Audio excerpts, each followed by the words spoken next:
The August sun over Kandahar province burned at 118 degrees, but Captain Avery Blackwood felt nothing except the weight of the encrypted drive in her vest pocket.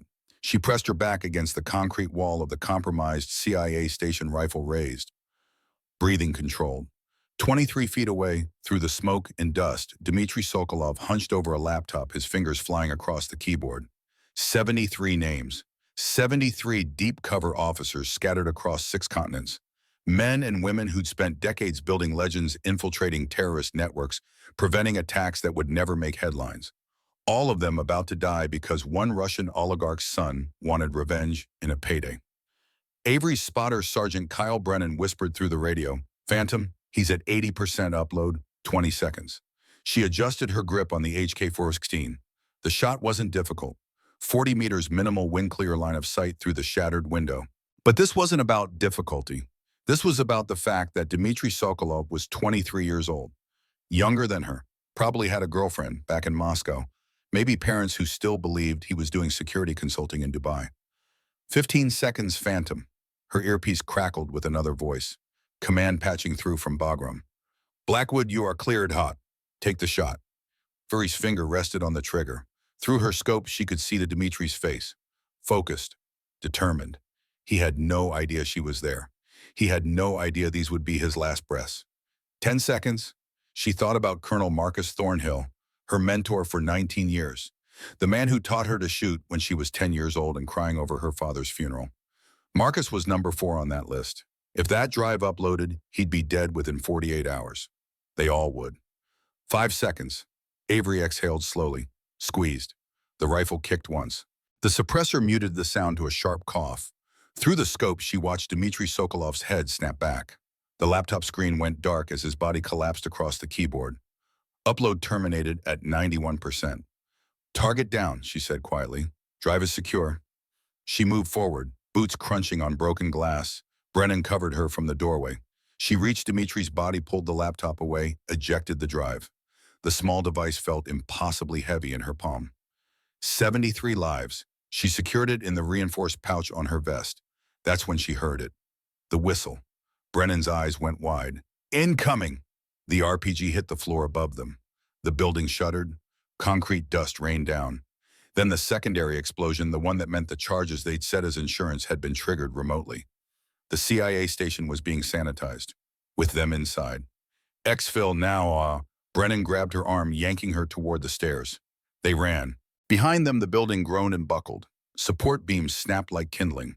They burst through a doorway onto the roof where their extraction, Chinook hovered 60 feet up, rotors screaming, ramp lowered. 2 fast ropes dropped. Brennan clipped in first, started climbing. Avery grabbed the second rope just as another explosion tore through the level below. The roof tilted 30 degrees. She was 15 feet up when she saw the smoke trail. A shoulder-fired missile arcing up from the adjacent building, aimed directly at the Chinook. "Break off!" she screamed into her radio. The pilot reacted instantly, banking hard left, but the ropes were still attached. Brennan, 40 feet up, swung wildly. Avery lost her grip, fell 10 feet, slammed into the tilting roof, rolled. The drive in her vest dug into her ribs. The missile missed the Chinook by inches, detonated against a building across the street, but the shockwave hit the helicopter broadside. It spun rotors, clipping the roofline. Metal shrieked. The tail boom separated. The Chinook dropped like a stone into the alley below. Avery pulled herself to the edge of the roof. 3 stories down, the wreckage burned. She couldn't see Brennan, couldn't see anyone moving. Her radio was dead. The building beneath her groaned again. Cracks spiderwebbed across the concrete. She had maybe 30 seconds before the whole structure pancaked. She looked down at the alley. 40 feet. Onto rubble and twisted metal. Survivable. Maybe. She looked at the building across the gap. 20 feet away, 30-foot drop to its roof. Less survivable. But the building wasn't collapsing. Behind her, flames erupted through the stairwell. Heat washed over her back. Avery backed up 6 steps, checked the drive was secure, then ran. Her boots hit the edge. She launched herself into empty space. For a moment, she was flying, 40 feet above the burning street. The wind rushing past. The neighboring roof rushing up. She hit hard, rolled, felt something crack in her left shoulder. Momentum carried her to the far edge of the roof. Her fingers caught a drainage pipe. She hung there, vision blurring with pain, watching the CIA station collapse in a cloud of dust and fire. Then she heard the shouts. Arabic, Pashto, men with rifles moving through the street below searching the wreckage. Avery pulled herself up, found a fire escape, descended into an alley, stripped off her tactical vest, buried it under debris, kept only the drive, her sidearm, and a knife, pulled a scarf from a discarded bag, covered her blonde hair. She moved through the streets like a ghost, just another refugee fleeing the explosion. By the time American QRF arrived, she was 3 blocks away, bleeding into a hijab, clutching the drive that held 73 lives. She found a safe house, an old contact, a local who owed her father's memory. He asked no questions, bandaged her shoulder, let her sleep for 6 hours. When she woke, she checked her satellite link. Encrypted, secure. She composed a message to Marcus Thornhill. Personal code. Told him about the drive, about Dimitri, about the need to disappear. His response came back in 4 words. Do what you must. That night, Avery Blackwood walked to the edge of Kandahar city, found a ravine 200 meters deep carved by centuries of flash floods. She left her dog tags on a rock, her backup radio, her wedding ring from a marriage that ended badly 2 years prior. Evidence that she'd been there. Then she disappeared into the Afghan night. 3 weeks later, the Department of Defense held a press conference. Captain Avery Blackwood, 26 SEAL Team 9, killed in action during a classified operation. Body unrecovered due to hostile territory. Posthumous Bronze Star. Condolences to the family. Next slide, please. At Fort Bragg, they held a memorial service. Full honors, 21-gun salute. A flag-draped coffin containing sandbags and regret. Colonel Marcus Thornhill stood in the front row, ramrod straight in his dress uniform. 65 years old, 43 years of service. Delta Force in Desert Storm, Special Operations Command for 2 decades. The man who'd mentored a grieving 10-year-old girl and turned her into one of the deadliest snipers in American history. He held the folded flag they gave him, accepted it with steady hands, listened to the chaplain talk about sacrifice and duty, watched the coffin lowered into earth that would never hold her body. That night, alone in his quarters, Marcus found the message. Text routed through 6 proxies, untraceable. Just 3 letters, IOU. He deleted it, poured himself 2 fingers of bourbon, raised the glass to the empty room. Stay safe, kid, he whispered. 3 years passed. Marcus Thornhill retired with full honors, bought a ranch in Wyoming 40 miles from the nearest town, raised quarter horses, watched the sunset from his porch, tried not to think about the empty coffin at Fort Bragg. He was feeding the horses on a Tuesday morning when he found it. A shell casing on his porch steps positioned precisely where he'd step over it. Brass, .338 Lapua Magnum. The round Avery had used exclusively. Marcus picked it up, turned it in the early light, noticed the scratches on the base. Not random, deliberate, numbers and letters carved with a knife point. Obsidian, compromised, he's coming. AB. His hand closed around the casing. Obsidian. Black site obsidian buried in the Sierra Nevada mountains. The facility where they'd hidden the most sensitive Cold War assets, later repurposed for testing next-generation EMP technology. The kind of technology that could blind satellites, make entire regions invisible to American surveillance. The kind of technology that someone hunting CIA officers would kill for. Marcus walked back into his house, unlocked the gun safe in his study. Inside, beneath the hunting rifles and his old 1911 service pistol, sat a go bag he'd packed the day Avery died. He'd told himself it was paranoia, that she was really gone, that the message had been a final goodbye, not a promise. Now he pulled out the bag, checked the contents. Satellite phone, encrypted radio, cash, fake IDs, medical supplies, and a list. 73 names, the same list Avery had saved. He picked up the satellite phone, dialed a number he'd memorized but never called. It rang 4 times. Then, this is Morrison. Blake, this is Hawk. Marcus used his old call sign. I need a favor. Lieutenant Blake Morrison, SEAL Team 3, went quiet for a moment. Then, sir, you've been retired for 3 years. Whatever this is. Black site obsidian has been compromised. I need eyes on the ground, unofficial. No channels, just a recon. Colonel, that's career suicide if anyone finds out. This is about 73 lives, Blake, including mine. I trained you for 8 years. I'm calling in that debt. Another pause. Longer. Marcus could hear Blake breathing, weighing the decision. Coordinates, Blake said finally. Marcus rattled off the numbers. Approach from the north. Look for signs of breach. Do not engage, just confirm and report. And if someone asks why a SEAL team is doing wilderness training in California, tell them an old man wanted to make sure his ranch has good hunting prospects before he moves. Blake almost laughed. Almost. Copy that, Hawk. We move in 6 hours. Marcus hung up, stared at the shell casing in his palm. Avery was out there, had been for 3 years, living in shadows hunting whoever had tried to sell that list, protecting 73 people who would never know her name. And now she was warning him that the war wasn't over. He loaded the go bag into his truck, fed the horses extra hay, left a note for his neighbor to check on them. Then he drove east toward the Sierra Nevada, toward mountains that held secrets older than his country. Somewhere out there, his student was fighting alone. Not anymore. Blake Morrison and his team, petty officers, Jackson Wade and Martinez, inserted via halo jump at 300 hours. 30,000 feet over the Mojave Desert, night vision, turning the world green and grainy. They landed 5 clicks north of Red Rock Canyon, cached their chutes, and moved south on foot. Blake had led maybe 200 combat missions in his 12 years as a SEAL. Afghanistan, Iraq, Syria, half a dozen countries that didn't officially exist in mission reports. He knew how to read terrain, how to spot ambushes, how to smell trouble before it had a name. Red Rock Canyon smelled wrong. Hold, he whispered. His team froze. The canyon stretched ahead, walls of sandstone rising 300 feet on either side. A natural choke point. The kind of terrain you avoided unless you had no choice or wanted to kill everyone stupid enough to enter. Jackson, their scout, moved forward on point. Checked for tripwires, pressure plates, any sign of explosive ordnance. Found nothing. But 50 meters in, he raised his fist. Contact. Blake moved up, saw what Jackson had found. A body, male, mid-30s, tactical gear. No insignia, professional-grade equipment, Russian manufacture. Shot once through the right eye. Entry wound, small exit wound, catastrophic. High-velocity round, long distance. Mercenary, Blake muttered. Not regular military. Wade checked the corpse's rifle. AK-104. Fresh magazines. He was expecting a fight. But not from that angle. Jackson pointed up. The shot had come from the canyon rim, 400 meters away, maybe more. Through heat shimmer and desert wind, at a target who'd probably been moving. Blake pulled out his spotting scope, scanned the ridgeline, saw nothing but rock and sky. But whoever made that shot knew the canyon, knew the terrain, had been watching. They moved forward, found 3 more bodies in the next 100 meters, all mercenaries, all killed the same way. Single shots, surgical precision, no wasted ammunition. Martinez knelt by the 4th body.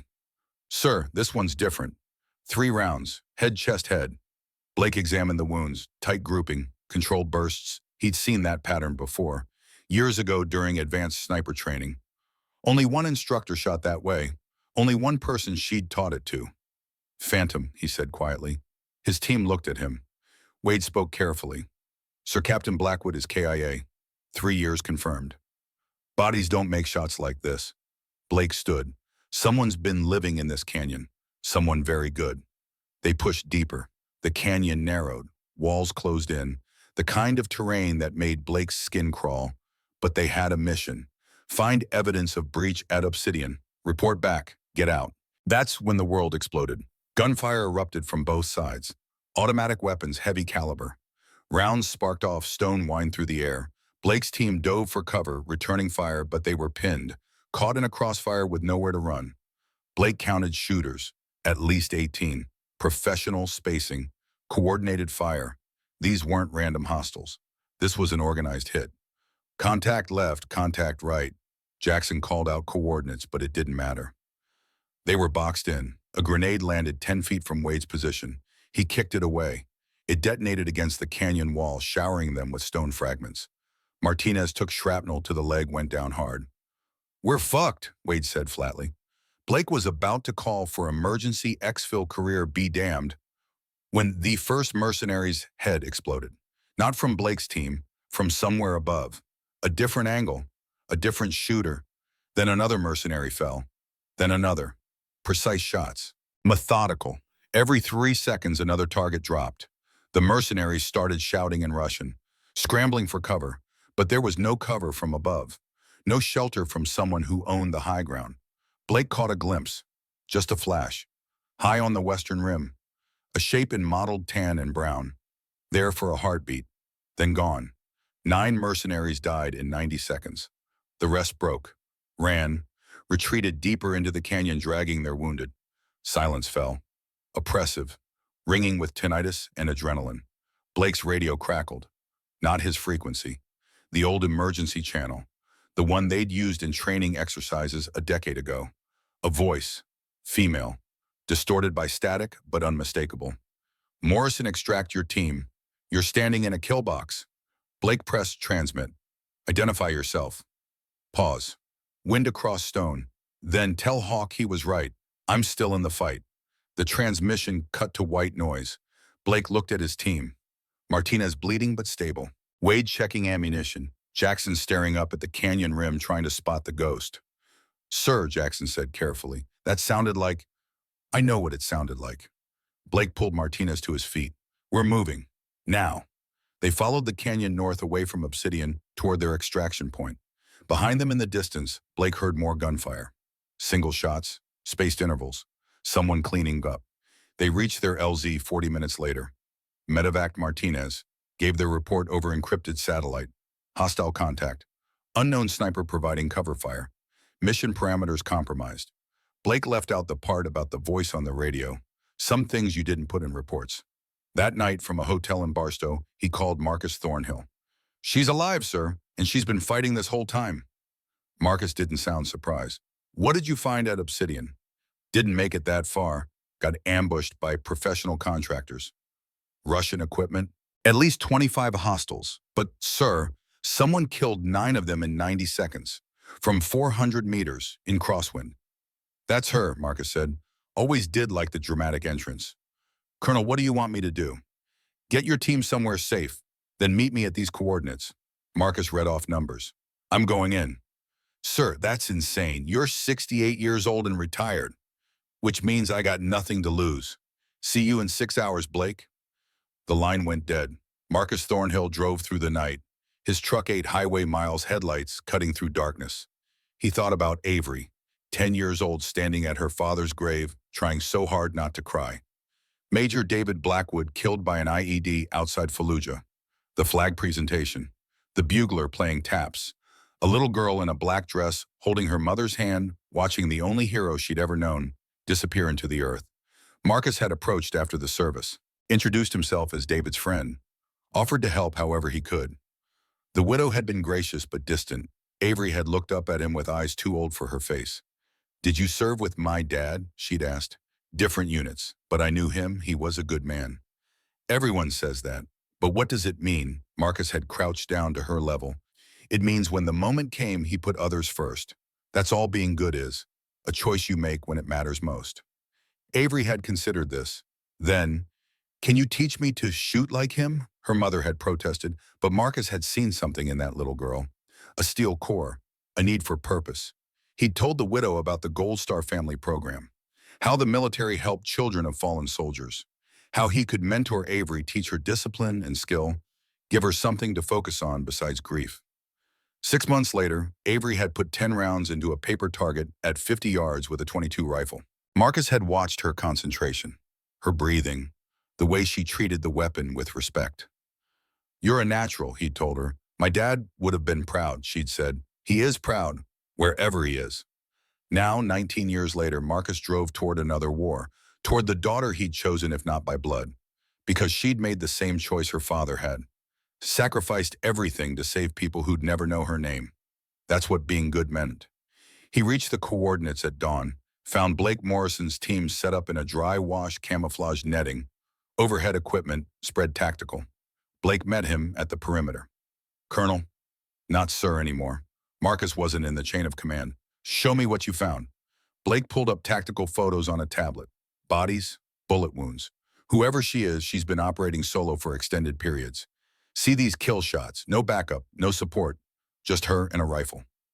Marcus studied the images, recognized the pattern. Triplet grouping, Avery's signature since she was 20 years old. She's hunting them. Hukashamina Sokolov's network, the ones who tried to sell that list. She's been tracking them for 3 years. Colonel, if she's been out here that long alone, that's not sustainable. The human mind isn't built for that kind of isolation. Marcus looked toward the canyon. Somewhere in that maze of stone, Avery waited, watching, fighting, surviving. She's stronger than you think, he said. Always has been. Blake hesitated. Then, sir, what's the actual mission here? Because if you're planning to assault a fortified position with just you and 4 SEALs, I'm planning to find my student and bring her home. She doesn't want to come home. 3 years she could have made contact, could have come in from the cold. She chose this. Marcus met his eyes. She chose to protect us. That's different. And now it's our turn to protect her. He shouldered his pack, checked his 1911, the same pistol he'd carried through Desert Storm. Old, reliable, like him. You don't have to come, Marcus said. This isn't official, probably isn't even legal, but I'm going. Blake looked at his team. Wade Jackson Martinez on his feet but limping. Good men, men who understood loyalty. We're with you, Hawk, Blake said. All of us. Marcus nodded once. Started walking toward Red Rock Canyon. Behind him, 4 Navy SEALs fell into formation. Ahead, somewhere in the stone and heat, a ghost waited. The war wasn't over. It was just beginning.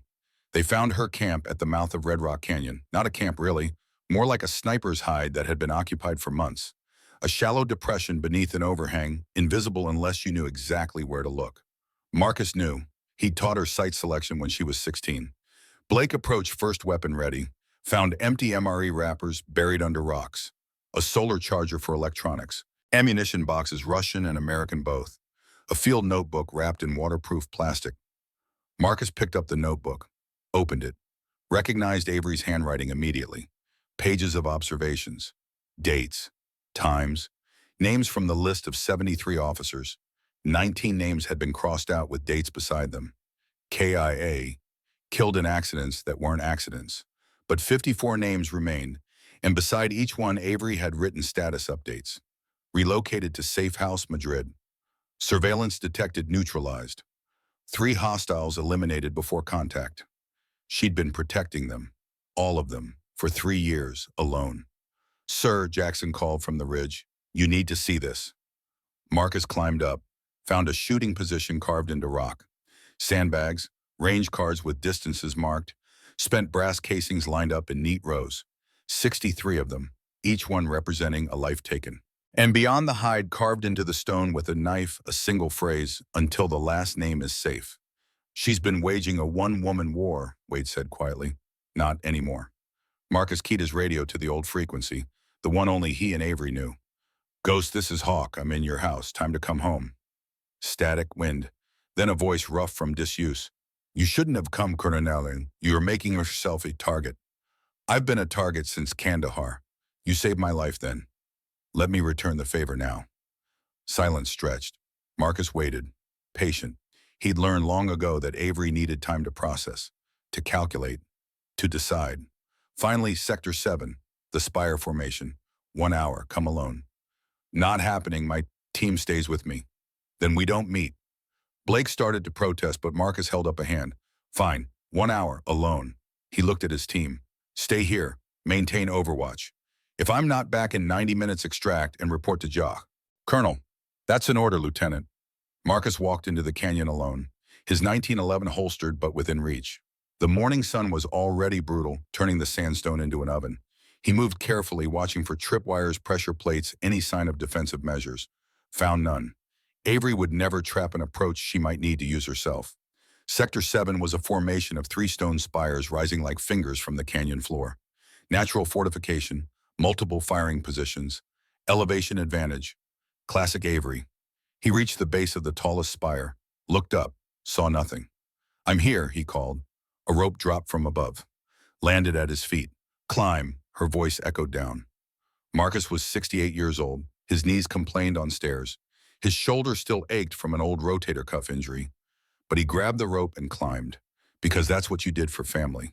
He reached a ledge 40 feet up, found Avery sitting with her back against stone rifle across her lap, watching him with eyes that had seen too much. She looked like hell. 20 pounds lighter than he remembered. Face tanned dark by desert sun, making the scar across her forehead stand out white. Her blonde hair had been cut short unevenly, probably with a knife. Hands calloused and scarred. But the eyes were still sharp, still calculating. You look terrible, she said. You look worse. He sat down beside her. How long since you talked to another human being? Face to face, you're the first in 8 months. She handed him a canteen. I monitored radio traffic, listened to people. But talking, she shook her head. Talking makes you real. Real makes you vulnerable. Marcus drank. The water was warm but clean. Tell me about Sokolov. Avery's jaw tightened. Viktor Sokolov, 54 years old, former Spetsnaz colonel. His father was Grigory Sokolov. Ring a bell. It did.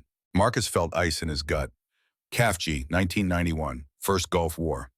You killed him. Sniper duel during the Battle of Kafji. Your shot his death.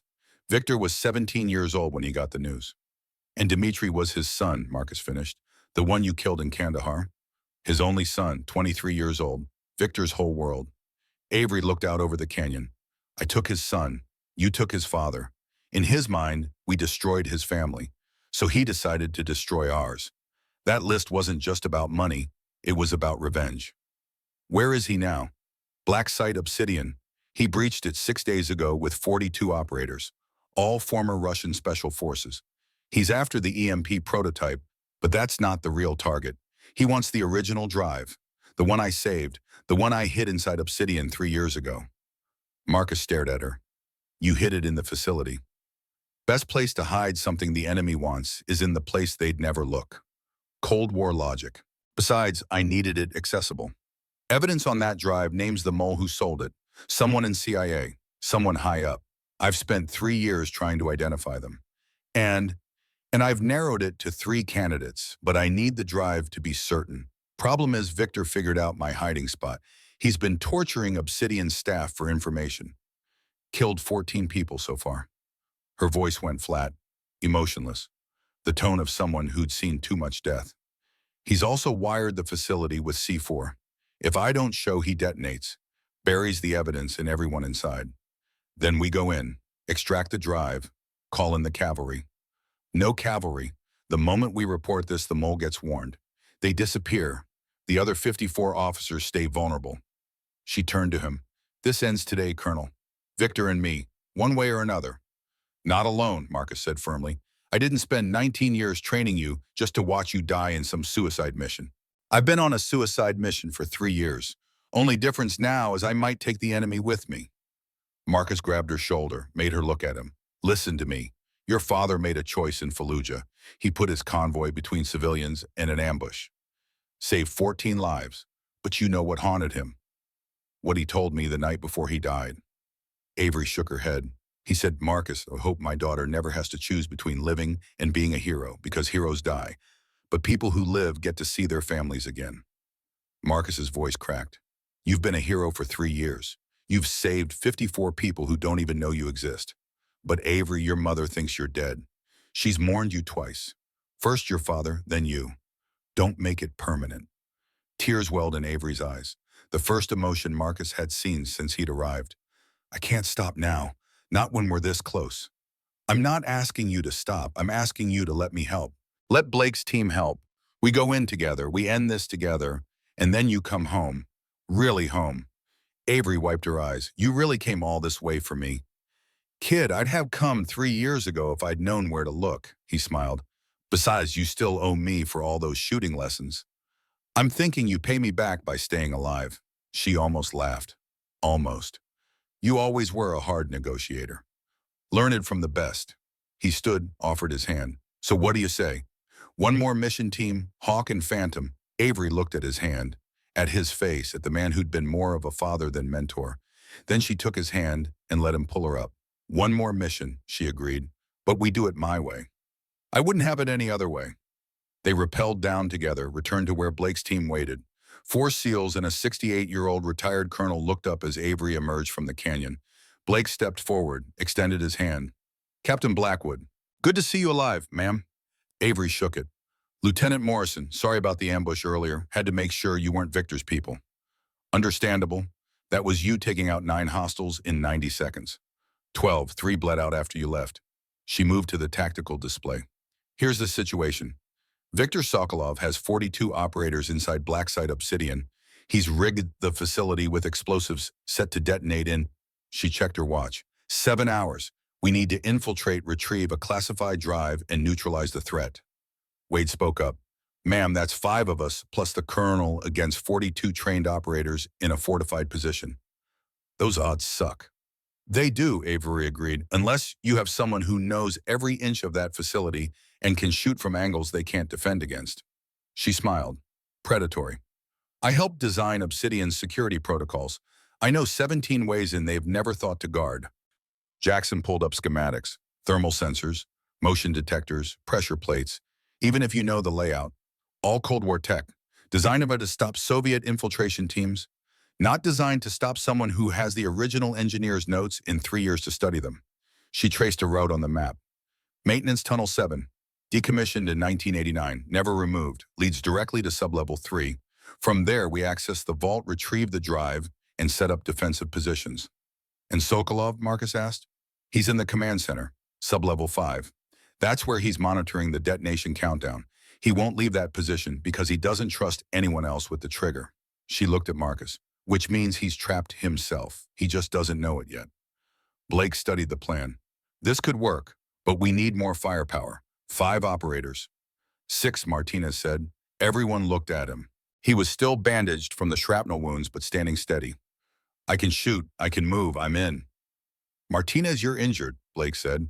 So's the colonel, so's the captain probably. We're all injured, that's what happens in war. But we're here and they need us. He looked at Avery. Besides, ma'am, I've spent 3 years thinking you were dead. I'm not missing the chance to watch you come back from that. Avery nodded. 6 it is, we move in 2 hours. That gives us time to prep, brief, and position. Questions? Wade raised his hand. Just one. That thing you said earlier, until the last name is safe. You really mean that? Every word. Then let's make sure the last name includes yours. They spent the next 2 hours preparing. Avery led them through the approach route step by step, showed them the blind spots in camera coverage, the maintenance access that hadn't been updated since the Cold War, the ventilation shafts large enough to move through. Marcus watched her work, saw the professional operator he'd trained, but also saw the toll 3 years of isolation had taken. The way she'd pause mid-sentence lost in thought, the way her hands would shake until she forced them still, the distant look in her eyes when she thought no one was watching. PTSD, combat fatigue. Whatever name you gave it, Avery was carrying wounds deeper than any bullet could make. They moved out at 1400 hours. The desert heat was at its peak, which meant thermal sensors would be less effective. Avery led them along a route that followed the natural terrain using shadows and rock formations for concealment. They reached Maintenance Tunnel 7 2 hours later. The entrance was hidden behind a rock slide exactly as Avery had described. She and Blake cleared the debris while Marcus kept watch. The tunnel was dark, narrow, and smelled of rust and decay. Their flashlights revealed concrete walls covered in Cold War-era warnings in English and Russian. Authorized personnel only. Deadly force authorized. Relics of an age when this facility had been the front line of an invisible war. They moved single file.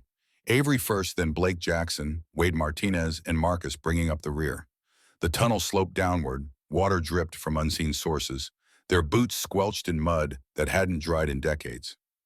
After 20 minutes, Avery raised her fist. Stop! She pressed her ear against a steel door, listened, then slowly, carefully turned the wheel lock.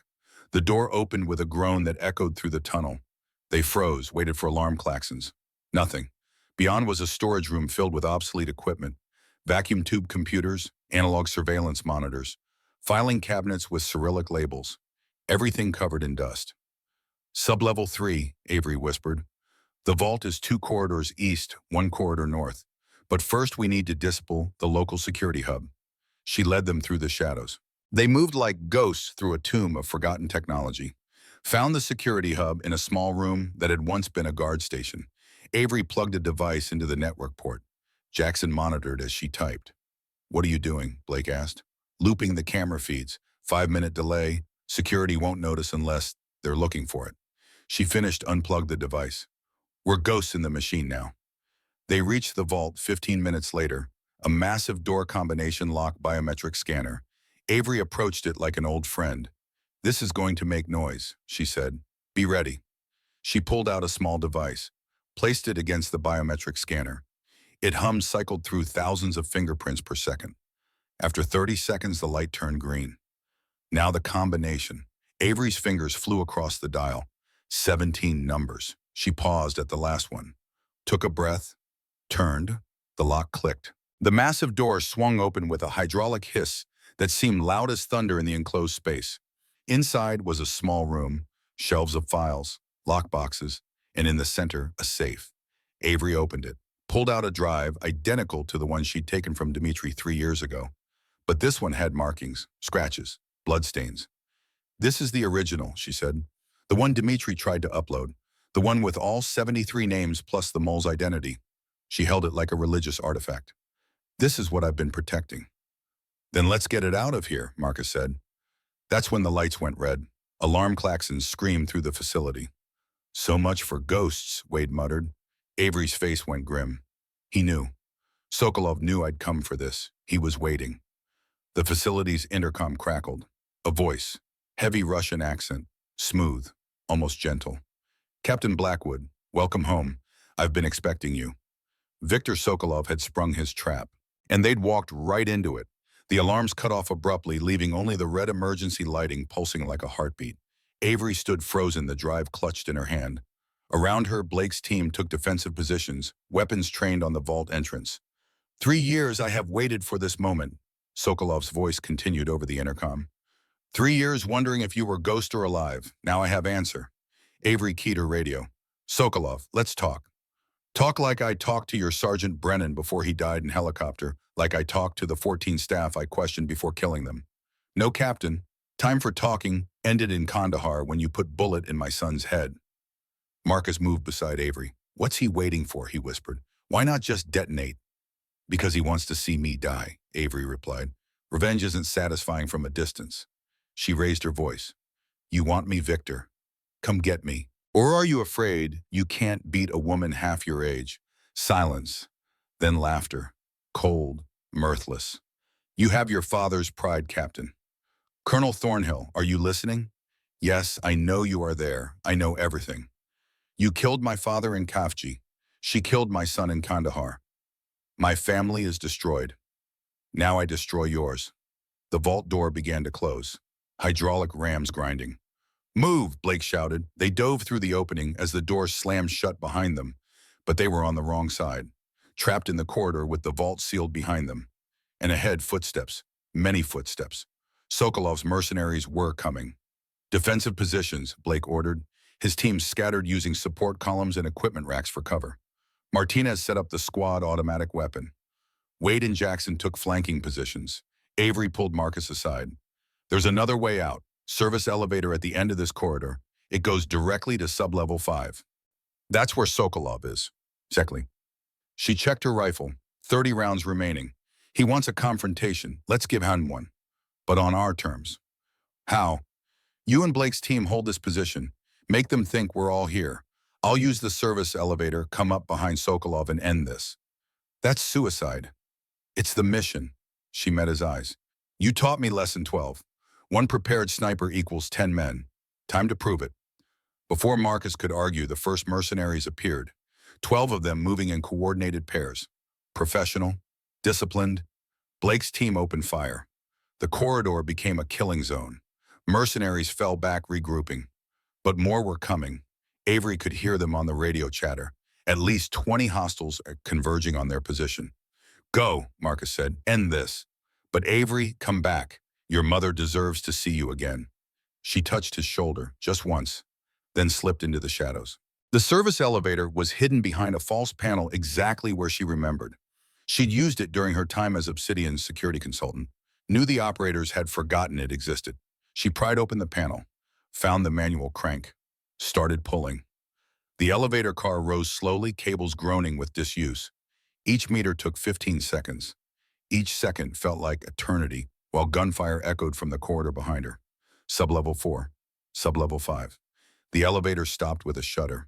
Avery opened the grate, stepped into darkness. She was in the facility's original command center, built in 1987 when the Cold War was still hot, designed to survive nuclear attack. Walls 2 feet thick, air filtration, independent power. And in the center, illuminated by a dozen monitors showing camera feeds from throughout the facility, sat Viktor Sokolov.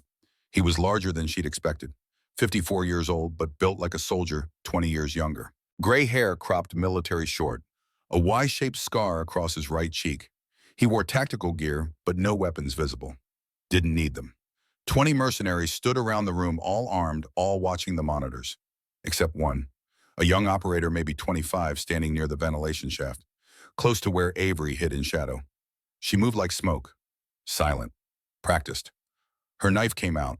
She grabbed the operator from behind, blade across throat, lowering him gently as life left his body. No sound, no alarm. The other mercenaries didn't notice. They were focused on the monitors, watching Blake's team fight on sub-level 3. Avery checked the detonation controls. Digital countdown showing on the main screen. 4 hours, 17 minutes remaining. And next to it, a manual override. Biometric scanner. Only Sokolov's handprint could disable the countdown. She needed him alive, at least for a few more minutes. She raised her rifle, sighted on the mercenary closest to Sokolov, breathed, squeezed. The suppressed shot was barely louder than a cough. The mercenary collapsed. Now the others noticed. Turned, searching for threat. Avery fired 4 more times. 4 more mercenaries down. The rest scattered, returning fire blindly into the shadows. But Sokolov didn't move. He sat perfectly still, watching the chaos, a slight smile on his face. "Captain Blackwood," he said calmly, "please, stop killing my men. We need to talk." "We talked. 3 years ago. You didn't listen. Because you killed my son before I could speak." He stood now, hands raised. "You want the detonation stopped. It requires my handprint. So you need me alive. And I want you alive. For trial, for justice. So perhaps we can make deal." Avery stabbed from shadow rifle trained on his center mass. The remaining mercenaries, 15 of them, all aimed weapons at her. Mexican standoff. "What deal?" she asked. "The throne. That is all I want. Tell me why. Why did you kill Dmitri? He was uploading data, not shooting soldiers. You could have stopped him without killing." Avery's finger rested on the trigger. "Your son was uploading the identities of 73 American intelligence officers. Men and women who've spent years, decades building cover identities. All of them would have died. I had 7 seconds to decide. I chose the 73. 73 strangers over one life. That is your American arithmetic. That's any soldier's arithmetic. You know this. You made the same calculations in Chechnya, in Georgia, in Syria. You've killed how many hundreds, thousands, all in service of mission." Sokolov's jaw tightened. "But you killed my son. And I'm sorry, truly, but I'd do it again. Because that's what soldiers do. We make impossible choices so others don't have to. Then you understand why I must kill you. Why I must kill Colonel Thornhill. Why I must kill everyone on that list. Because that is my impossible choice. My mission. For my son." Avery shook her head. "Your son's dead. My father's dead. Your father's dead. Marcus's friends are dead. Everyone's dead. That's what war does. It kills. But Victor, we get to choose when it stops. Right here. Right now. You disable that detonator. I walk away. We both live with our ghosts." "No," his voice hardened. "My family is destroyed. So I destroy yours. That is justice, Chuam. That's not justice. That's just more death." Victor reached for something on his belt. Avery fired. The shot took him in the shoulder. He stumbled, but stayed standing. Pulled out a remote detonator. Backup system. I press this button. Facility explodes in 3 seconds. We all die, including your precious colonel. "Then we all die," Avery said calmly. "But at least your son's memory won't be stained by his father becoming a mass murderer." Victor's hand trembled. "You would die to protect them. In a heartbeat. Even though they will never know, never thank you, never even remember your name. Especially then. That's what heroes do. They die in shadows so others live in light." For a long moment, Victor Sokolov stared at her. Then his hand lowered. The detonator dropped. "You are a good soldier, Captain Blackwood. My son, he was also. Perhaps in different life, different war, you would have been friends. Perhaps." Avery lowered her rifle slightly. "Now disable the primary countdown." Victor moved to the console, placed his hand on the scanner. The countdown stopped at 3 hours 49 minutes. "It is done. Tell your men to stand down." He barked orders in Russian. The mercenaries lowered their weapons, slowly, reluctantly. Avery keyed her radio. "Hawk countdown is stopped. Facility is secure." Marcus's voice, relief evident. "Copy. We're en route to your position." Victor sat down heavily. blood spreading from his shoulder wound. What happens now? Now American intelligence debriefs you, probably offers you a deal, immunity in exchange for information on your network. You'll spend rest of your life in comfortable prison somewhere thinking about your son. Better than death, I suppose. Marginally. Footsteps on the stairs. Marcus and Blake's team entered weapons ready, saw Avery standing over Victor, 15 mercenaries with hands raised. Situation secure, she reported. Hostiles surrendered. Primary objective complete. Blake began zip-cuffing the mercenaries. Wade secured the command center. Jackson started downloading data from the terminals. Marcus approached Victor. The two men stared at each other, Russian and American. Two soldiers from different wars connected by death and grief. I killed your father, Marcus said. In Kafji, it was clean shot. No suffering. Thank you for that, at least. Victor looked at Avery. Your student is better than you. Faster. Smarter. You taught her well. I taught her to be better than me. That's what teachers do. Victor nodded. Then perhaps my son learned from me as well. Perhaps he would have been proud that I chose not to press button, chose mercy over revenge. He would have, Avery said quietly, because despite everything, he was your son. And sons always want their fathers to be better than the war made them. They extracted 3 hours later. Chinooks arrived with a full JSOC task force. Intelligence officers, forensics teams, enough brass to start a band. Viktor Sokolov and his surviving mercenaries were taken into custody. The drive with 73 names was secured, and Avery Blackwood, dead for 3 years, was officially alive again. The debriefings took 6 weeks. Avery sat in windowless rooms and answered questions about Kandahar, about the 3 years in shadow, about every shot fired, every target eliminated, every officer saved. They wanted details, verification, proof. She gave them everything except the one thing they wanted most, the identity of the CIA mole, because the drive's encryption was corrupted. The mole's files were damaged. She had suspects, but no proof. We'll keep investigating, the deputy director promised. We'll find them. Avery didn't argue, but she knew some secrets stayed buried. Some wars never truly ended. You just learned to live with them.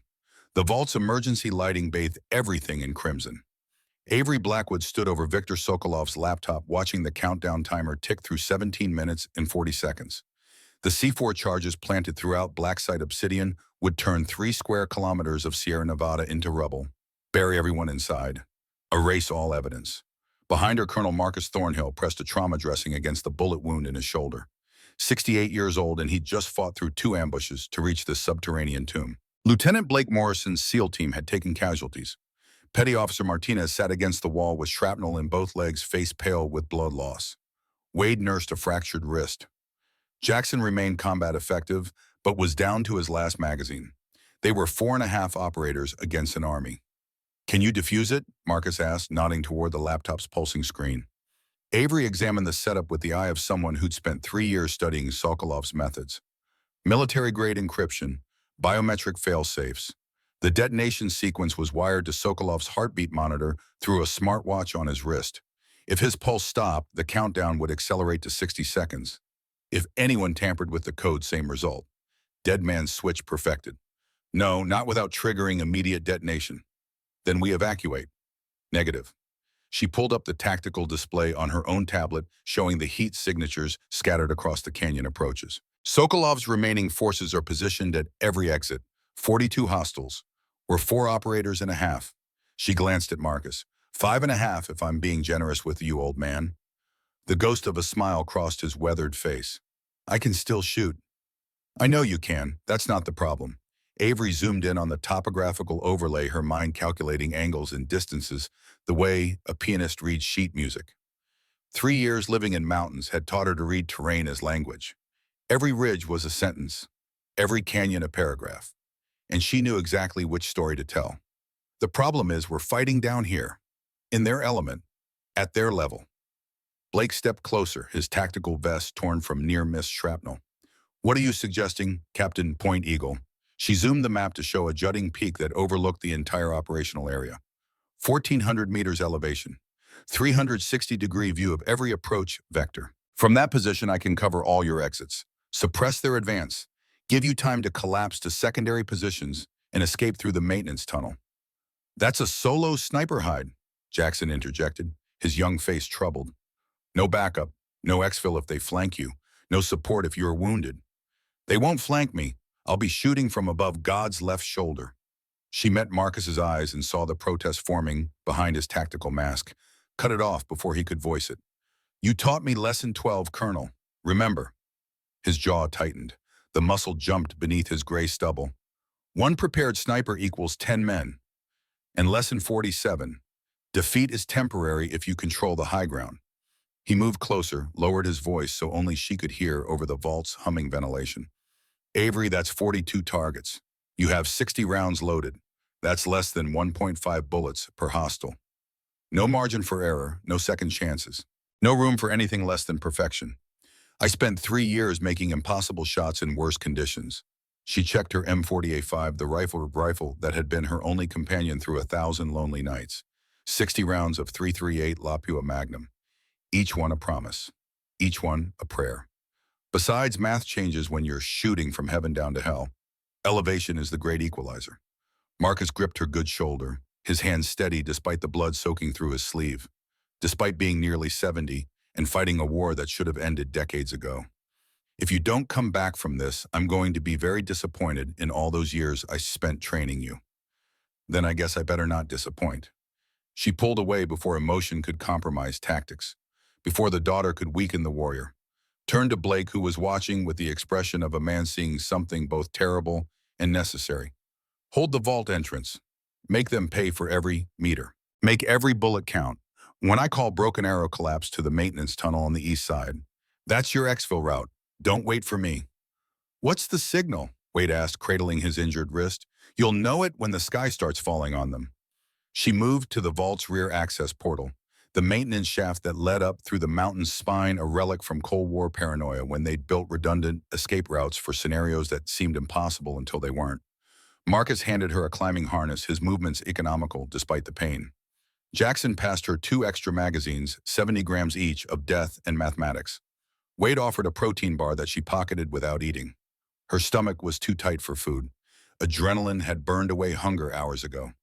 Blake blocked her path one final time. 3 years we thought you were dead, Captain.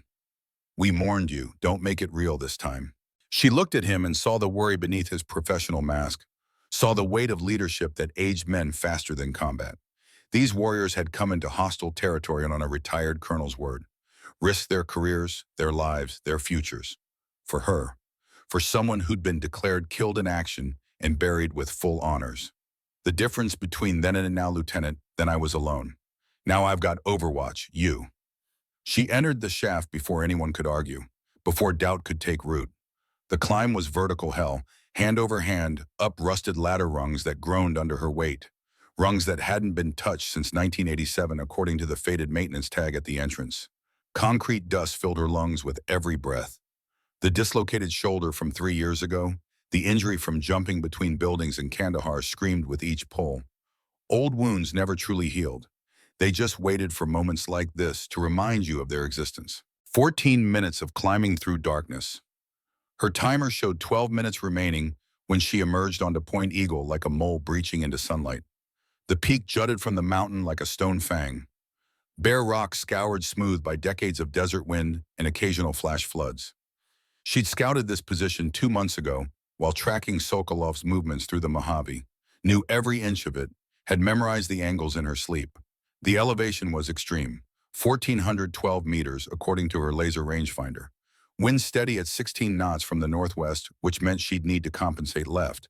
Temperature 96 degrees Fahrenheit and climbing, which meant mirage would distort her view at longer ranges. Barometric pressure falling, which meant rounds would drop faster than standard ballistic tables predicted. She set up prone, extended the Harris bipod, dialed her Schmidt and Bender scope to maximum magnification. The familiar mechanical clicks were music, were meditation, were coming home after a long journey. She ranged key points. The vault entrance measured 1,347 meters, northern approach 1,160, eastern canyon 823, southern ridge 1,051, western draw 992. Every distance committed to memory, every angle calculated and recalculated. Through her scope, she watched them gather like wolves around a wounded elk. 42 mercenaries, Former Spetsnaz by their movement patterns, the way they used cover-the-hand signals, the tactical spacing. Sokolov had hired quality. Men who'd fought in Chechnya, Georgia, Syria. Men who killed for money but moved like they'd once killed for ideology. They divided into 4 assault elements. Textbook envelopment tactics. Hit from all compass points simultaneously. Overwhelmed through superior numbers. It was good strategy against an entrenched position. But they were thinking horizontally. She was thinking vertically. Avery chambered around. The mechanical sound of brass-kissing steel felt like a promise being made, a contract being signed in copper and lead. She controlled her breathing. 4 counts in, 4 counts hold, 4 counts out. Let her heart rate drop from 90 beats per minute to 58. Felt her body settle into the rock. Became perfectly still. Became part of the mountain itself. Her radio crackled, Marcus's voice tight with pain and determination. Phantom, we have visual on hostiles. Northern element advancing. They're moving fast. Copy, I have eyes on all elements. She acquired her first target, northern approach. Squad leader directing his team with hand signals. Tall, confident, moving like he'd done this 100 times before. Range 847 meters, 38-degree downward angle. Wind 3/4 value from the left. She calculated holdover. 1.3 milliradians. Adjusted for the Coriolis effect at this latitude. Adjusted for the spin drift of her specific ammunition lot. Adjusted for temperature, for air density, for everything that stood between intention and execution. Engaging. She squeezed the trigger. The recoil was familiar, was comfort, was conversation with an old friend. Through her scope, she watched the squad leader collapse mid-gesture. His men scattered like startled birds, confused. They couldn't identify the shot's origin. Started shooting randomly at the vault, at shadows, at ghosts. She worked the bolt. Smooth. Practiced 10,000 times until it was muscle memory encoded in bone. Chambered the next round. Acquired target 2. Machine gunner setting up a PKM on a ridge, thinking elevation would give him advantage. Range 913 meters. She led him by 18 inches to account for his movement left to right. Fired. The gunner's weapon tumbled down the rocks. His body followed it into the canyon below. Target 3. Target 4. Target 5. Each shot a mathematical equation solved in the space between heartbeats. Distance plus windage, plus elevation, plus atmospheric pressure, plus the Earth's rotation at 37 degrees north latitude. Each answer delivered at 2,800 feet per second. Each equation written in blood. The digital timer in her scope mount read 10 minutes. The northern element broke after she dropped 8 of their 12 operators. The survivors retreated to better cover. Smart. Professional. They'd figured out the general direction of fire, started using terrain more effectively. But cover from ground-level fire was suicide against someone shooting from the heavens. Every boulder they hid behind had a gap. Every rock formation had an angle. Geometry became her ally. She shifted to the eastern element. 15 hostiles advancing in coordinated bounds, moving fast, disciplined. These were Sokolov's best operators, his inner circle, the men he trusted with his life and his vengeance. She needed to thin them before they reached Blake's defensive perimeter. She found her rhythm, the deadly metronome of aimed fire. Breathe, acquire, calculate. Fire. Work bolt. Repeat. Each cycle 4.2 seconds. Like a heartbeat. Like breathing. Like something so natural it required no thought. Target after target fell. Some died instantly. Some crawled behind cover to bleed out slowly. Some were dragged away by their teammates, leaving blood trails in the pela like accusations. 23 rounds fired, 19 confirmed kills through her scope. 4 wounded badly enough to be out of the fight. Her right shoulder was molten agony from the rifle's repeated recoil against her old injury. Her trigger finger was going numb from repetitive motion. Sweat blurred her vision despite the headband. Her mouth tasted like copper and dust. 8 minutes remaining on the countdown. The radio crackled with Blake's voice strained now. Professional composure cracking under pressure. Phantom Southern element pushing hard. They're going to breach our perimeter in 60 seconds. We can't hold this position. She swiveled her rifle smoothly, acquired the Southern group through her scope, 16 shooters advancing with the determination born of desperation. They knew the northern and eastern elements had been shattered, knew they had to break through before she could shift fire to them, knew their window was closing. The math was against her now. 16 targets, 37 rounds remaining. Possible, barely, if every shot connected. if nothing went wrong, if the universe decided to be kind for once. She targeted their commander first. Leadership decapitation. The tactic was ancient. Kill the head and watch the body convulse. He was tall, older, gray showing in his beard, moving with the authority of 20 years combat experience. Range 1,094 meters. Severe downward angle. Shifting wind, she could see it moving the dust at ground level. This was the hardest shot of the engagement. She breathed, calculated, stilled every tremor in her body, became the mountain, became the wind, became the mathematics themselves. Fired. The commander stumbled, fell, but the formation didn't break. Someone else took command immediately. A younger man, faster, more aggressive. They pushed harder, started bounding in pairs, using suppressive fire. These were professionals adapting to a professional threat. "We're falling back to secondary positions," Blake called over the radio. "Negative, hold position." Marcus's voice cut through, commanding, absolute. The voice of a man who'd led warriors for 40 years and wasn't about to stop now. "Colonel will be overrun in 30 seconds. We hold until Phantom says otherwise. Trust the process. Trust her." Avery increased her tempo, pushed beyond sustainable rate, fired every 4 seconds instead of every 6. Speed over absolute precision now. The barrel was heating rapidly. Thermal expansion would throw off her calculations. The accuracy would degrade. No choice. The situation demanded violence of action over surgical precision. She dropped 6 more in rapid succession. The southern element wavered, lost some momentum, but they didn't break. They'd committed, would succeed or die trying. Professional soldiers understood that sometimes the only way out was through. 7 minutes on the countdown. That's when everything changed, when the equation shifted, when hell remembered it had another circle waiting. The helicopter rose from behind the southern ridge like a mechanical demon ascending from an abyss. Civilian Bell 407 airframe, military modifications, door guns, armor plating. She'd seen this model in Syria, knew its capabilities. Fast, maneuverable, lethal. Sokolov's ace in the hole. It banked toward pointed eagle rotors thundering across the canyon. The door gunner opened fire. Heavy caliber rounds looked like a M240 chewed into the rock around her position. Stone fragments peppered her face, drew blood. She rolled left behind a boulder barely large enough to cover her torso. Felt the impacts transmitting through the stone, each round a earthquake in miniature. The helicopter circled like a hawk that had spotted prey. Probing, looking for an angle. The pilot was good, kept the sun behind him, making visual acquisition difficult. Used the terrain to mask his approach and retreat vectors. This wasn't his first time hunting a sniper. Marcus's voice urgent now. "Phantom, we see it. Can you engage?" "Negative, I'm pinned. He's got overlapping fields of fire." The helicopter moved closer. 40 meters, 35. She could hear individual rotor beats now, could smell aviation fuel mixed with gun smoke. The door gunner would have her position triangulated in seconds, would suppress her position with sustained fire while the southern element advanced. She'd be caught between hammer and anvil. 6 minutes, she thought about her father. Major David Blackwood, the IED en route Irish in Fallujah. The choice he'd made to put his convoy between Iraqi civilians and the blast radius. Saved 14 lives, lost his own. He'd had 3 seconds to make that decision.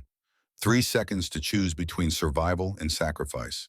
Some choices you made because the math demanded it, because somebody had to, because if not you, then who Avery stood, fully exposed, silhouetted against the sky like a monument to defiance. Raised her rifle, ignored the door gunner's muzzle tracking toward her center mass, focused entirely on the pilot's helmet visible through the bubble canopy, through the afternoon heat shimmer, through her own fear. 1,217 meters. Shooting upward instead of down. Moving target, extreme rotor wash affecting bullet trajectory at the last 100 meters of flight, firing from unstable footing, adrenaline spiking her heart rate. The door gunner's muzzle flashed. She fired first. Through her scope, she watched the pilot's helmet snap back, watched the spray. The helicopter lurched violently. Nosed over, the pilot's body slumped forward onto the cyclic control. Dead man's hand pushed the stick forward. The aircraft began to spin, trapped in a death spiral born of physics and violence. The door gunner stopped shooting, dropped his weapon, grabbed desperately for the controls, understanding finally that he was about to die. Too late. Always too late. Physics didn't negotiate. The helicopter corkscrewed into the canyon wall 300 meters below her position. The explosion was enormous, a fireball that sent a mushroom of black smoke climbing into the pristine blue sky. Secondary explosions as ammunition cooked off. The concussion wave reached her 5 seconds later, carrying the smell of burning fuel and flesh. Avery dropped behind her boulder, checked herself with trembling hands. Blood on her left arm, rock fragments not bullets, 3 cuts on her face. Acceptable. She was still combat effective, still in the fight. She reloaded with shaking fingers. 51 rounds fired. On 29 remaining, 37 confirmed kills. The math was improving, the odds were shifting. 5 minutes. The mercenaries broke. The southern element retreated in disorder. The western element that had been positioning for their own assault melted back into the terrain like snow under sunlight. The survivors from north and east scattered. They were professionals. They knew when a contract had gone catastrophically wrong, when the pay wasn't worth dying, when the sniper you were hunting had just shot down a helicopter while under fire. They vanished into the desert like ghosts fleeing an exorcism. Blake's voice on the radio, disbelief clear. They're running. They're actually running. Don't pursue, consolidate defensive position. Treat casualties. Be ready for secondary assault. But Avery knew there would be no secondary assault. She'd broken their will, killed their commander, dropped their helicopter. Some defeats were too complete to recover from.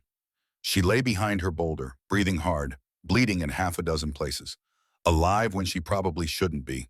She'd engaged 42 hostiles and walked away. Not through luck, not through magic, through preparation, meeting opportunity, through Marcus's 19 years of lessons crystallized into muscle memory and mathematics, through choosing to stand when standing seemed like suicide. She keyed her radio. Hawk status, vault secure, team intact. Martinez is stable. You just won the most one-sided battle I've witnessed in 40 years of warfare. A pause heavy with unspoken emotion. Your father would have been proud, kid. Hell, I'm in awe. She almost broke then, almost let the emotion through the cracks in her armor. Forced it down, compartmentalized, locked it away. Get the team to the maintenance tunnel. We still have to deal with Sokolov before this mountain comes down on our heads. The descent took 8 minutes, legs shaking with exhaustion, hands trembling with adrenaline crash. But she moved with purpose, with the knowledge that the mission wasn't complete until it was complete. Half-finished victories were just elaborate failures. She reached the vault with 3 minutes, 17 seconds showing on the countdown. Found Viktor Sokolov in the inner chamber, slumped against the wall like a broken marionette. Blood pooled beneath him, spreading slowly across the concrete floor. The bulletproof collar she'd shot earlier had saved his carotid artery, but had collapsed his trachea with the impact energy.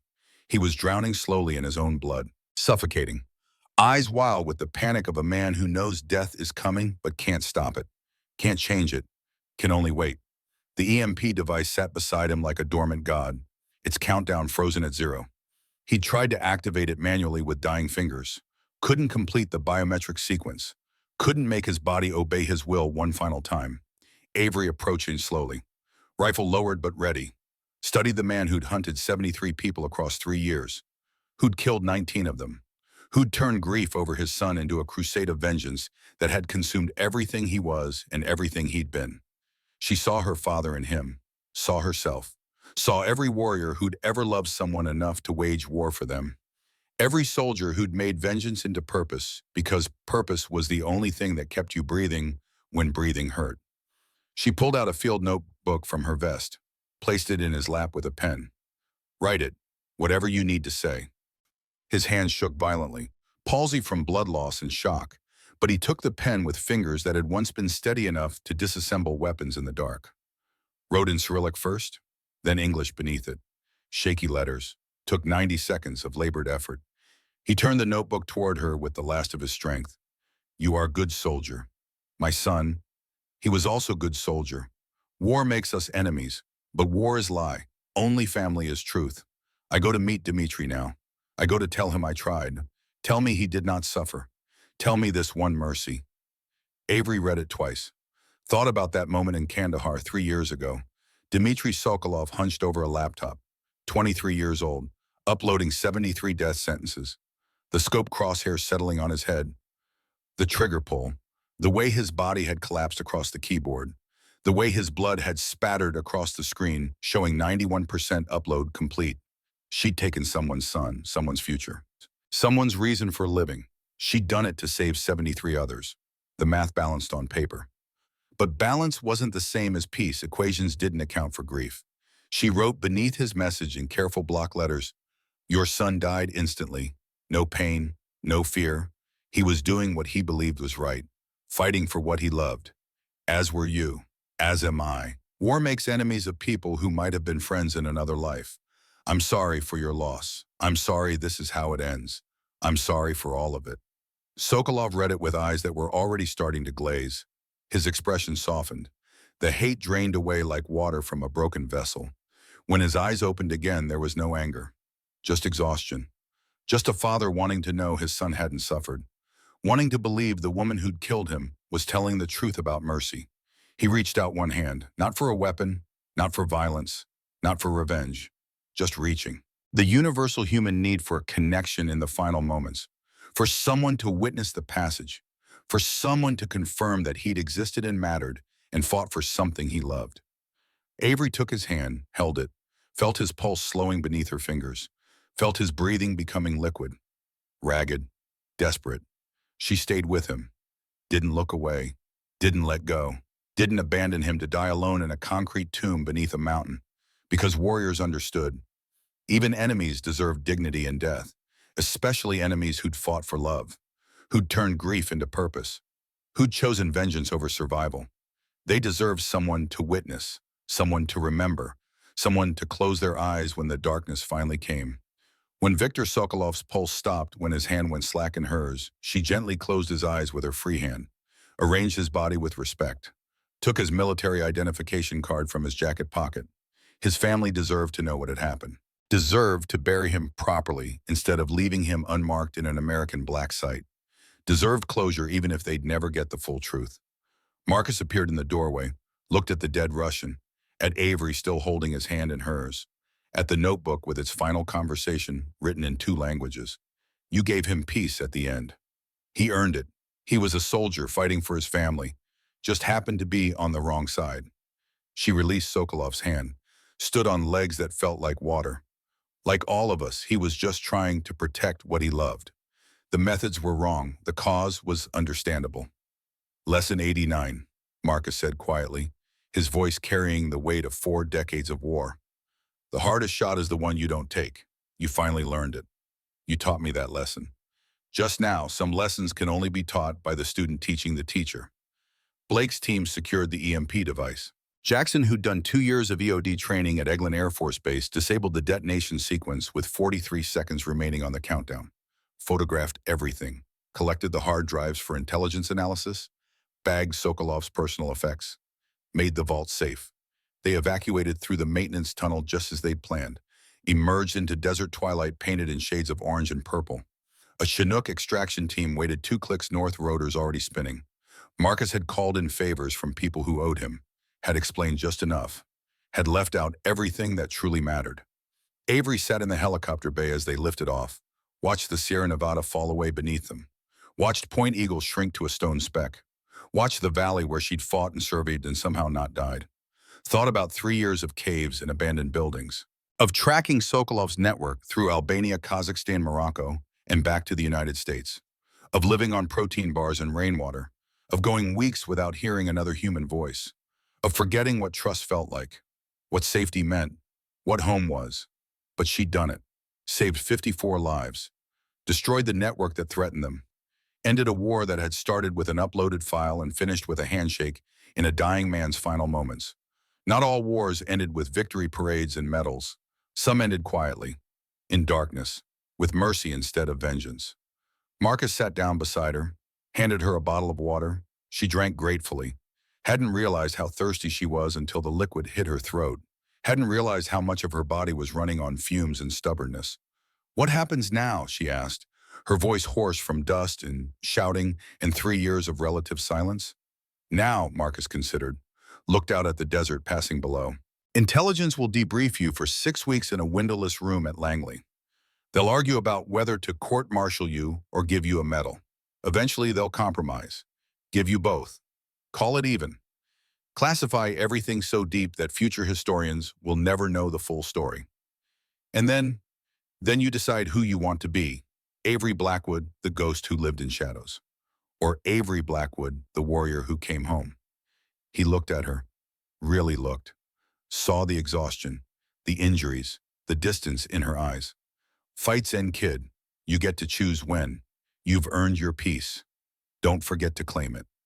She thought about that, about peace, about home, about what happened to soldiers when the shooting stopped, but the war inside kept raging. About all the warriors who came home but never really left the battlefield. I don't know if I remember how to be at peace. Nobody does it first. It's a skill like any other. You practice it until it becomes natural. He squeezed her shoulder gently, the fatherly gesture that had anchored her for 19 years. You'll figure it out.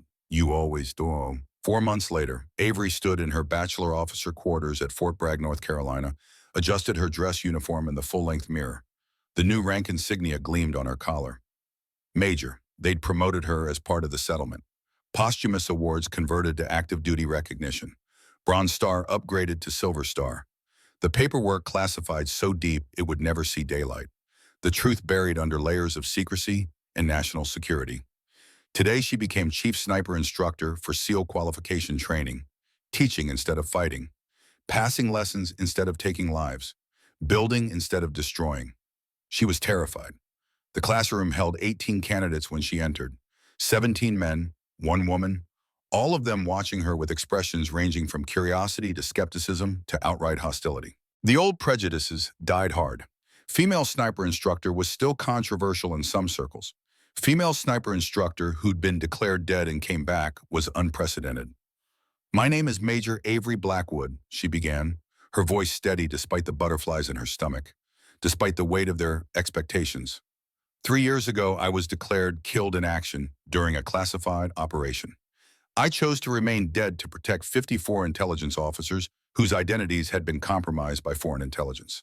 For those 3 years, I operated alone, prevented 8 assassinations, neutralized an international network, engaged 42 hostiles in a single action. Not because I'm superhuman, not because I'm special, but because someone taught me how. She gestured to Marcus Thornhill in the back row. Civilian clothes, arm still in a sling from his shoulder wound, gray hair and weathered face, the living embodiment of every lesson she was about to teach. He nodded once, pride clear in his eyes. Colonel Thornhill taught me to shoot when I was 10 years old, and grieving my father, Avery continued, taught me that snipers aren't killers. We're protectors. We make impossible choices from impossible distances so others don't have to. We carry the weight so others can live lighter. That's the job. That's the calling. That's what separates us from murderers with good aim. She paused, made eye contact with each candidate, let them see the scars on her face, the distance in her eyes, the reality of what this training would demand. Over the next 6 months, I'll teach you what he taught me. Not just how to make long shots, not just ballistics and wind calls and range estimation, but when to take those shots, when to hold fire, when mercy is stronger than violence, when patience is more powerful than action. The female candidate raised her hand, nervous but determined. Ma'am, is it true you engaged 42 hostiles simultaneously from an elevated position? 42 targets total, 37 confirmed kills, from 1,412 meters elevation. Anyone want to know the secret? She leaned forward, waited, let the tension build. Every candidate nodded. 10,000 hours of practice, failing, learning, failing better.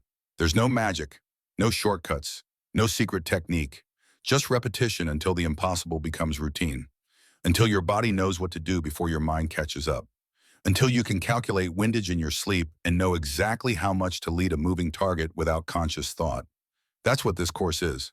6 months of making the impossible routine. 6 months of becoming something more than you were. After class dismissed, Marcus waited outside in the North Carolina sunshine. They walked together toward the 1,000-meter range, the place where he'd first taught her the fundamentals, where she'd learned that breathing and stillness were more important than strength, where a grieving child had found purpose in precision. Marcus reached into his jacket, pulled out a small wooden box worn smooth with age. I've been carrying this since your funeral. Wasn't sure I'd ever get to give it to you. Kept it just in case. Just hoping. Avery opened the box with trembling fingers. Inside, resting on blue velvet faded by time, was her father's Bronze Star, the medal from Fallujah, the one they'd presented at his funeral while she watched with dry eyes and a breaking heart, the one she'd been too young to truly understand. "Your mother wanted you to have this after your funeral," Marcus said softly, "but I told her to wait, told her you'd come back for it. She thought I was crazy. Maybe I was, but I believed. You knew I was alive." Her voice cracked. "All along. I hoped. There's a difference. Hope isn't certainty. But it's enough to keep carrying a medal for 3 years just in case." He took the medal from the box with careful reverence, pinned it to her uniform above her own decorations, above the Silver Star, above the combat ribbons. "Your father made a choice in Fallujah. Put his convoy between civilians and an ambush. Saved 14 lives. Lost his own. He called me the night before he died. Said if anything happened to him, I should watch over you. Make sure you grew up strong. Make sure you understood that sacrifice isn't about dying. It's about living for something bigger than yourself, about choosing purpose over safety." Avery touched the medal, felt its weight, the history embedded in the medal. Her father's blood and valor crystallized into ribbon and bronze. "Did I make him proud? Did I do what he would have wanted?" Marcus smiled. The expression transformed his weathered face, made him look younger. Made him look like the man who'd knelt beside a 10-year-old girl at a graveside service and promised to teach her strength. "Kid, you saved 54 lives, ended a war before it could metastasize, came home when you could have stayed lost forever. Your father isn't just proud, he's beyond pride. Wherever he is, he's in absolute awe." The tears came then, the first real tears in 3 years. Tears she'd held back through 1,000 lonely nights, through firefights and near-death experiences, in moments of absolute despair. Avery didn't fight them, let them fall, let herself be human for the first time since Kandahar. Marcus pulled her into a hug, held her like he'd held that 10-year-old girl 2 decades ago. Let her cry out the grief and pain and loneliness she'd carried through foreign places and impossible odds. Let her be a daughter instead of a warrior for these few moments. When the tears finally stopped, when she'd cried herself empty, she pulled back, wiped her eyes, laughed a little at herself. "Some instructor can't even maybe get together on day one." "Best instructors are the ones who remember what breaking feels like," Marcus said. "Means you can teach students how to put themselves back together, how to carry the weight without letting it crush them. That's the real skill, not shooting, surviving what comes after." They resumed walking. The afternoon sun painted Fort Bragg in shades of gold. Avery thought about all the sunsets she'd watched alone, all the times she'd wondered if the cost was worth it, if saving 54 people justified losing herself, if the math balanced when you weighed lives against sanity. Now walking beside Marcus, wearing her father's medal, knowing she had students to mentor and a future to build, she had her answer. The math did balance, not perfectly, not cleanly, but enough.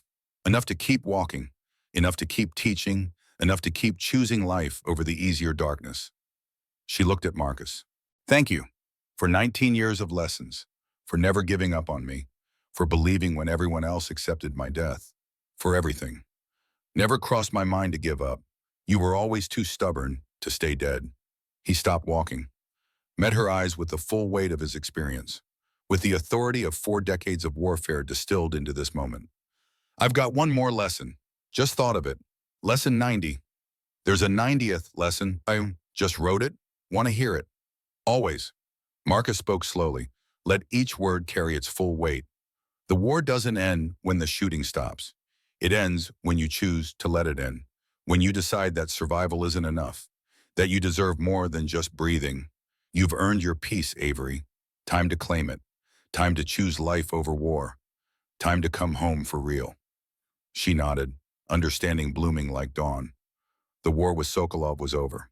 But the war with herself, with the ghost she carried, with the person she'd become in those 3 years of darkness, that war would take longer. Might take a lifetime. But she wasn't fighting it alone anymore, had never truly been alone. Marcus had been there, believing, waiting, carrying her father's medal like a promise that someday she'd return to claim it. They resumed walking toward the ranges. Behind them, the sun touched the horizon. Ahead, Fort Bragg's lights flickered on one by one, warm, welcoming. The word Marcus had used, home. Avery Blackwood had spent 3 years as a ghost, 3 years fighting in shadows, 3 years becoming something between human and myth. But ghosts could find peace when they chose it. Shadows could find light when they stopped running from it. And warriors could find home when they finally believed they deserved it. She had, finally, truly, home.